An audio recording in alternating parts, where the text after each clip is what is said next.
สามโอ้จิเมนสองพอเข้าให้อันลูกจอมเออจอมมาเอาเขานำแม่ไว้ลูก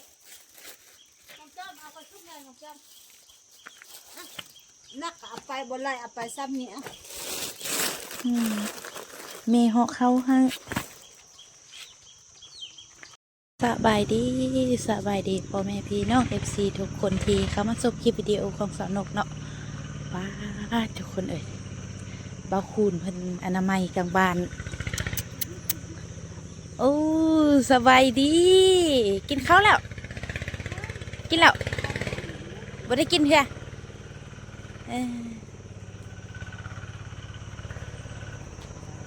ปัดทูไอ้คุณเก่งเมื่อวานนี่กะโอ้สบายดีลูกสาวกินข้าวแล้วกินข้าวกับยังลูก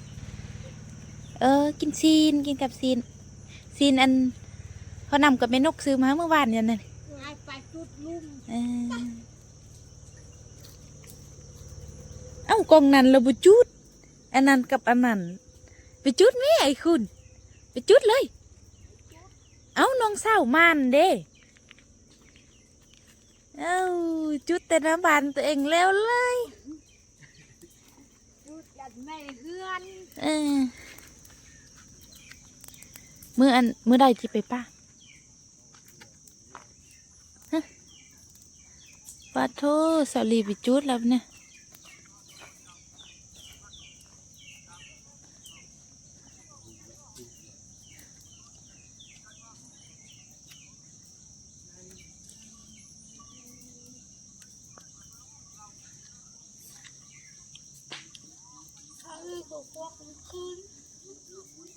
สาลีกวดเมื่อคืนโอ้มันกระดก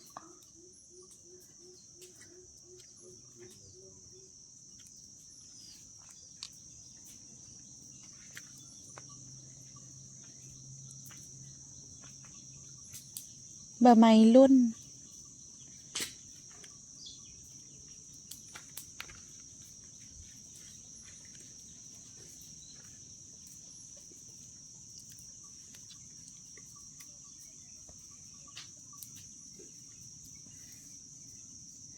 ไม่ถ้ามีกินข้าวละ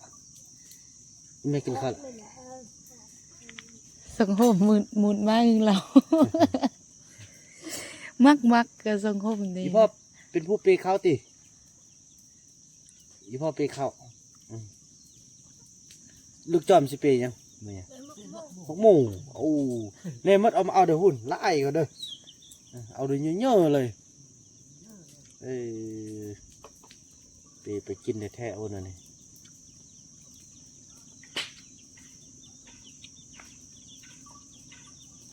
มียังเนาะเปย์เขาไปกินอยู่ป้ากินเปิดสมาเปย์เอาไปมันเฮาก็กินดีแล้วก็แล้วกินแบบมีความสุขก็ต้องกินแบบอิสระอยู่ในป่าแล้วกินกับเสียงน้ำกินกับสายน้ำสายลมกินกับไส้ธรรมศาสตร์นี่จะแซ่บโอ้หัวอนามัยละเด้เนี่ยเกียงสะอาดงามตาละไอ้คุณเห็นเขาอนามัยเงินเยอะเงินตัวเองจีหกอยู่อนามัยหมดเนาะแข่งกันอนามัยแบบนี้โอ้คักเมื่อทำมีเขากับอนามัยละได้เนาะแม่นเรียบร้อยเมื่อทำมีเรากวนอนามัยนี่จะตั้งมั่งมีแต่อันหึงเงินหึงดูเนี่ยเรานั่นเล็กน้อยสะเครื่อง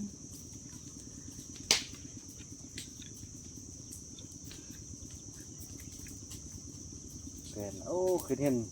ตอนทำมาทำอิฐเนาะสลีเนาะหกเนาะยุ่งไล่กับป้านนั่นเดี๋ยวนี้เกียงแล้ว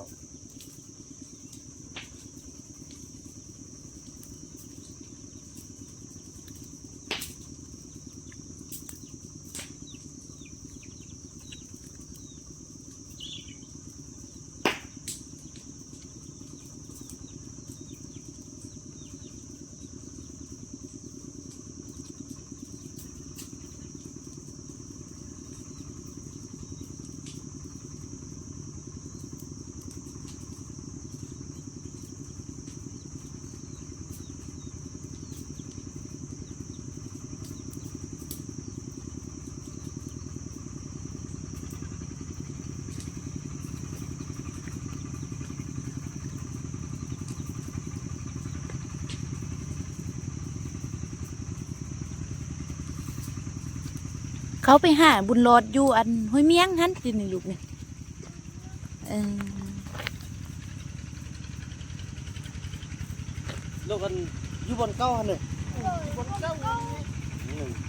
คนตาย อืม ไปนอนกับไปเที่ยว เมื่อวันเสาร์อาทิตย์ลูกกับไอ้จีแก้วสิพยายามเด้อลิ้นนำ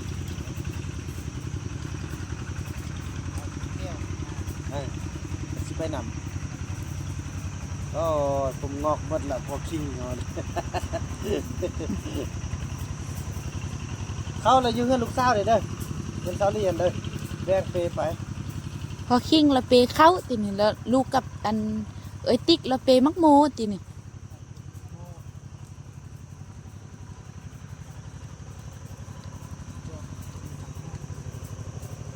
อ่า บ่ได้เป็ดข้าวบ่ได้กินข้าวเลย จะได้เปเข้าก็จะได้กินเนาะสาลีเนาะ ก็ยังมีมันอยู่เนี่ยหนึ่งอยู่น่ะป้าน่ะลูกยังมีบ่มีเออ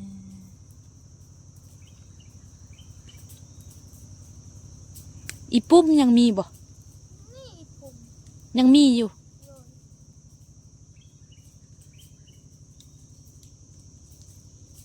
มีไล่ในนึงลูกเขาไปใส่กระป๋องเนาะ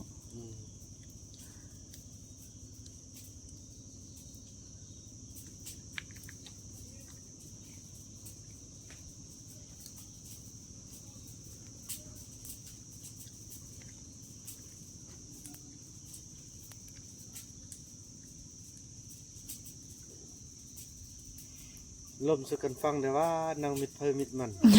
ลมลุงลาวกันฟังเด้อ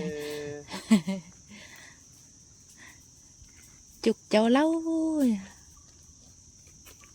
ไปปั๊มหันปั๊มกกน้อยหันปั๊มลง บ้าปั๊มก็ได้เนาะ โอ้มันลุก ว่ามันแห้งแท้จะตัดเห็ดฟื้นก็ได้ ขึ้นก็ได้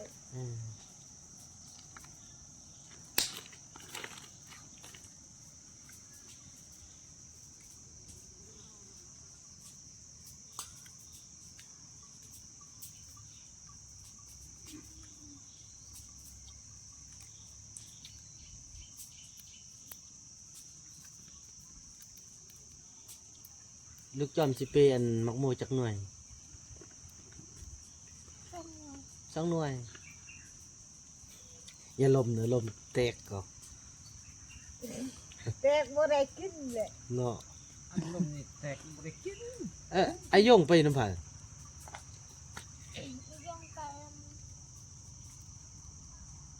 ไปคนไทยตี ไปคนไทย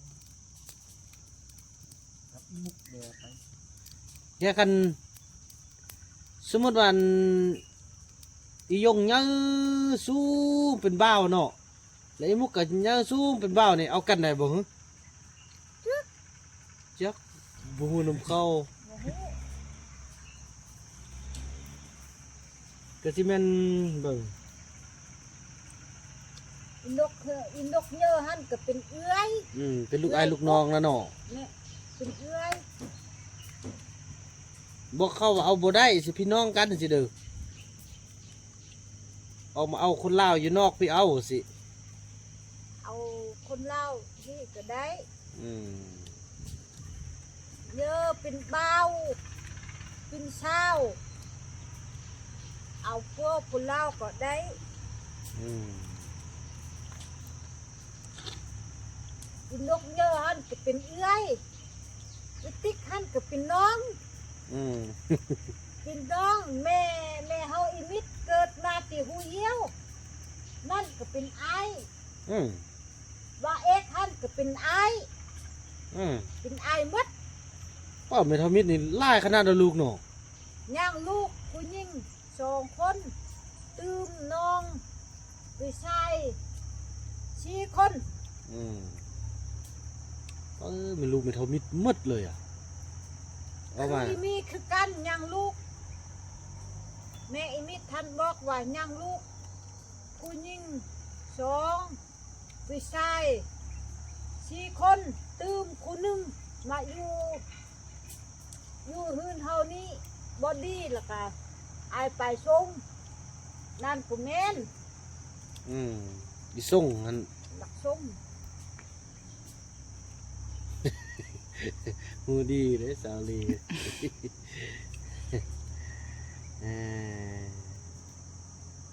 นั่นน่ะพี่น้อย ก็ เนาะ เอาพี่น้องเอาสิเด้อ เนาะบ่เอาได้เนาะ บ่เอาได้ เอาผู้ลาวอยู่นอกเอานอก เอาผู้เล่าอยู่เนาะ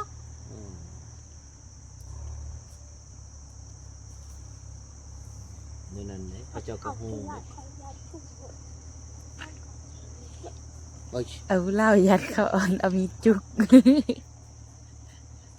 ไม่ทำมีเห็นเอากับบ่มีเอาละติใครบ่ออกละติย่าถ้ามีผู้บ่าวหล่อๆมาเนี่ยก็สิเอาอยู่นี่บ่เอา ไอ้เว้าเยอะชื่อ แล้วใครมันคนอยู่ป่าเดี๋ยวหล่อๆมาเอาบ่ เอาสิน้อง พี่น้องเดียวก็บ่ ยัง เอา แต่พี่น้องเดียวกัน อืม ไปนี่ก็เอาได้น้องกดเอิ้นใหญ่เอิ้นน้องเอิ้นจะก็เอาบ่ได้หรอก อืมเนาะแหน่พระเจ้าฮู้ของเด้พี่น้องเอ้ยเนาะมาสั่นน่ะพี่น้องเอ้ย เด็กเข้าก็อยู่ เข้า เข้า เนี่ยก็อันไม่เท่ามีนี่ซะได้อยากได้ผัวเต็มเนอะบ่อยากได้หรอก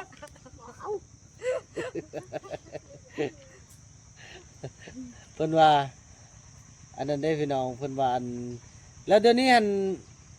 อยู่ป้านี่ทั่วบ่มีพระเอากันใดแล้วเนาะ เนี่ยไอ้นี่เอา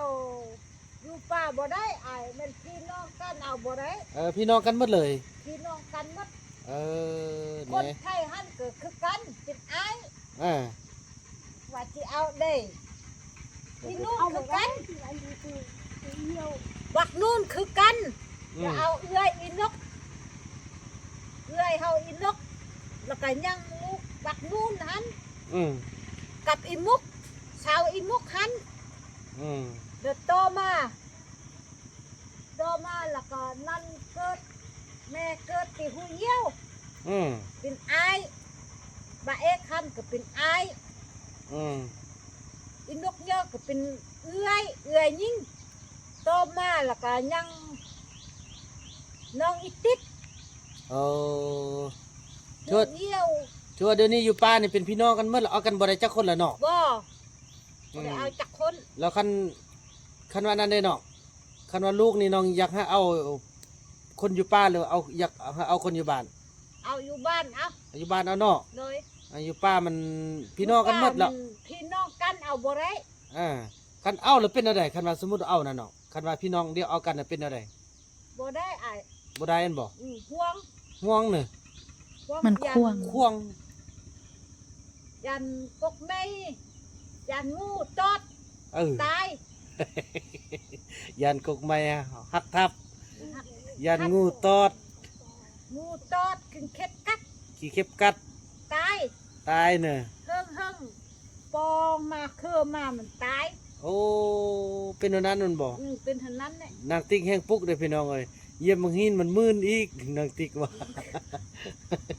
โอ้แสดงว่าเขาเจ้าก็ฮู้หินฮู้ของได้พี่น้องเอ้ยจังซี่แหละถือว่าเป็นพี่เป็นน้องกันหมดแหละเดี๋ยวนี้เนาะถือว่าเผาตรงเรื่องนี่คันภาครัฐ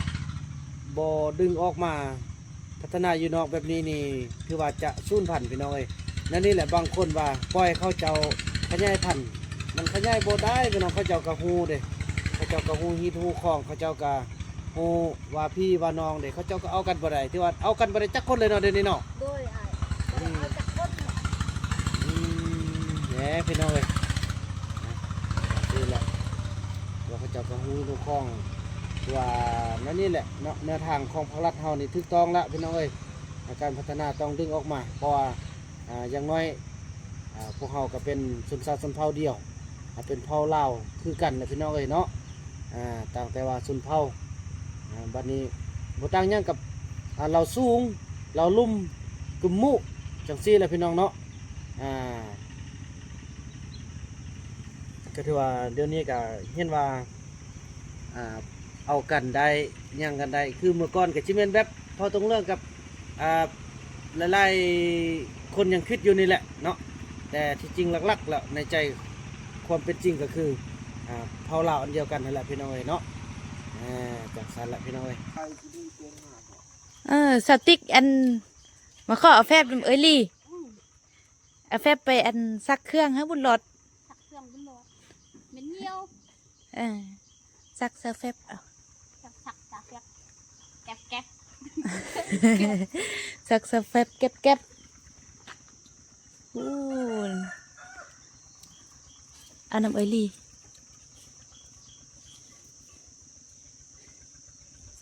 สติ๊กกินข้าวแล้ว มันสุดเท่าไหร่ยังคน นี่เอ้ยลี่เอาฮะไปเอาน้ำเอ้ยไหม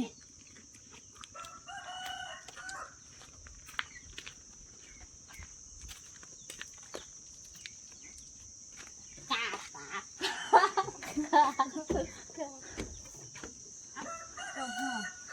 สามโอ้จิเมนสอง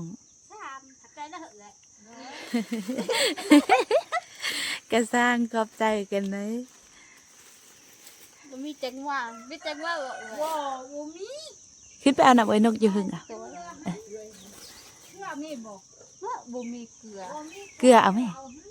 เกลือเอาน้ำเอ้ยลี่ฮันเกลือมีแล้ว บ่มี หน้าบ่มีก็เอาเอาน้ำเอ้ยลี่ฮันแม่เอาน้ำเอ้ยลี่เนี่ย เอาไปโทษเอียวหอเอียว เอาห่อเดียวก็ได้เกลือน่ะเด็กหนัวขึ้นไปเอาน้ำเอ้ยนกอ่ะ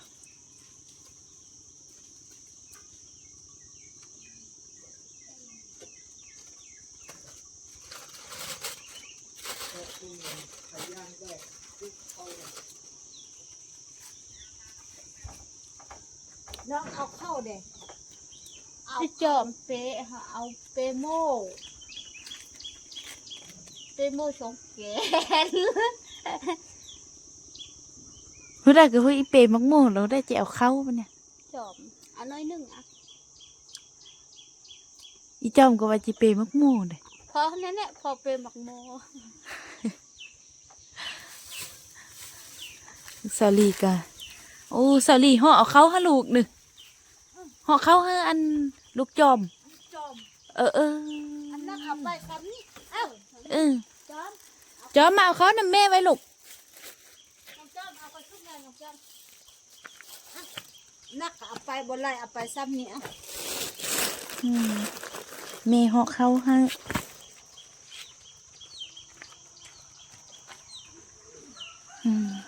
จักสันเลยทุกคนเดี๋ยวคลิปนี้สนุกก็จะได้ขออนุญาตจบคลิปกันเพียงเท่านี้ก็เนาะแล้วพบกันใหม่ในคลิปต่อไปสำหรับคลิปนี้สนุกขอกล่าวคำว่าสบายดี